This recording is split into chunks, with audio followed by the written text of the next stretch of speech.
যারা তোমায় আঘাত করে হেসে তাদের বুঝিয়ে দাও তুমি দুর্বল নও, বরং তুমি সেই ব্যক্তি যে আঘাত পেলে আরো শক্ত হও।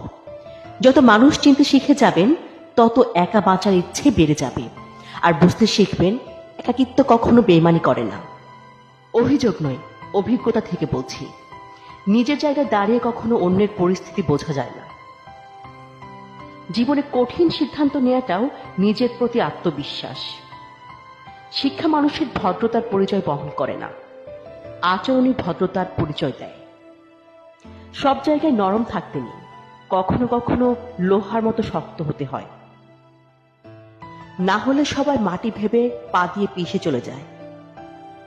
গাছের কাটা থেকে মাছের কাটা যেমন মারাত্মক, তেমনি বাইরের মানুষ থেকে আপন মানুষের হিংসা বেশি ভয়ঙ্কর। যার অন্তর যেমন সে অন্যের সম্পর্কে ধারণাটা করে তেমন।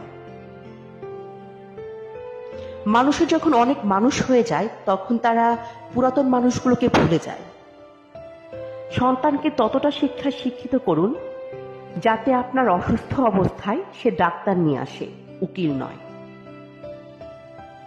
জীবনে খারাপ সময় আসা অনেক ভালো। খারাপ সময় না আসলে কখনো মুখোশ পরা বেঈমান মানুষগুলোকে চেনা যায় না। মেনে নিলে তুমি ভালো, আর না মানলে তুমি খারাপ। মুখ বুজে সহ্য করলে তুমি ভদ্র, আর মুখের উপর জবাব দিলেই তুমি বেয়াদব।